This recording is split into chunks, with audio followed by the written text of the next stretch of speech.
चुनाव चिन्ह बदले जाने पर जन अधिकार पार्टी के नेताओं ने साजिश का लगाया आरोप। पार्टी नेताओं ने कहा कि जनता जुमलेबाजों को पहचान चुकी है और जैप को ही वोट देगी।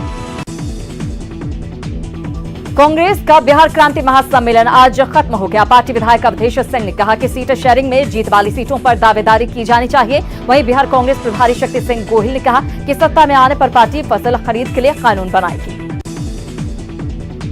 जमुई कांग्रेस ने जिले की 2 विधानसभा सीटों पर दावेदारी पेश की है। पिछले चुनाव में कांग्रेस ने 1 सीट पर उम्मीदवार उतारा था जिनकी जीत हुई थी। पार्टी ने संगठन मजबूत होने की बात कहते हुए 2 सीटों की डिमांड रखी है।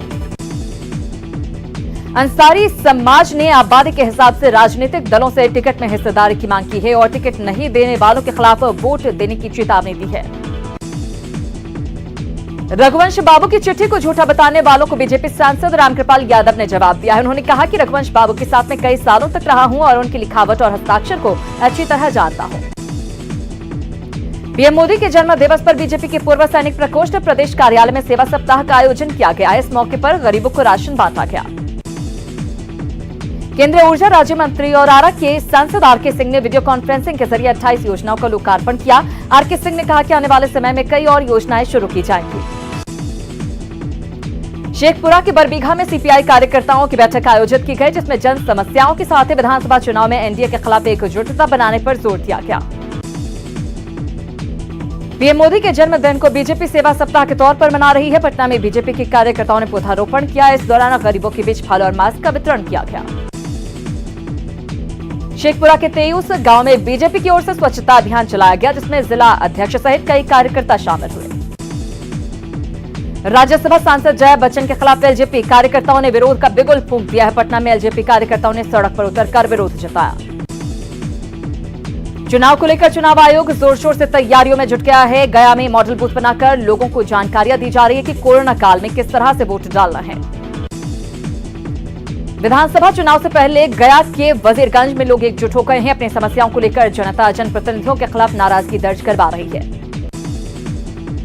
रोजगार के मुद्दे पर कांग्रेस ने केंद्र सरकार पर हमला बोला है। बिहार क्रांति महासम्मेलन के दौरान प्रदेश कांग्रेस अध्यक्ष मदन मोहन झा ने कहा कि नौकरी को लेकर किया गया वादा पूरा नहीं किया गया। निष्पक्ष चुनाव को लेकर मधुबनी में जागरूकता कार्यक्रम चलाया जा रहा है। मतदान केंद्रों पर कोविड एक्शन प्लान तैयार करने के आदेश दिए गए हैं। साथ ही महिला वोटरों को नाम वोटर लिस्ट में जोड़ने के लिए भी अभियान चल रहा है। विधानसभा चुनाव को लेकर बेगूसराय के एसडीओ ने बैठक की, जिसमें शांतिपूर्ण चुनाव कराने को लेकर चर्चा हुई। इसे लेकर कई निर्देश दिए गए। मतदाताओं को जागरूक करने के लिए भागलपुर में जागरूकता रैली निकाली गई, जिसमें आंगनबाड़ी सेविका और सहायिकाएं शामिल हुए। इस दौरान लोगों से वोट देने की अपील की गई।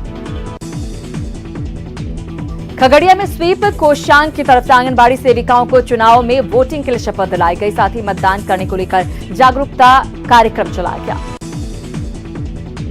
लखीसराय में अमित सिंह एमी को इलेक्शन आइकॉन बनाया गया है। नक्सल प्रभावित क्षेत्र मोहनकुंडी से आने वाले अमित सिंह गीतों के जरिए लोगों को वोट देने के लिए जागरूक करेंगे।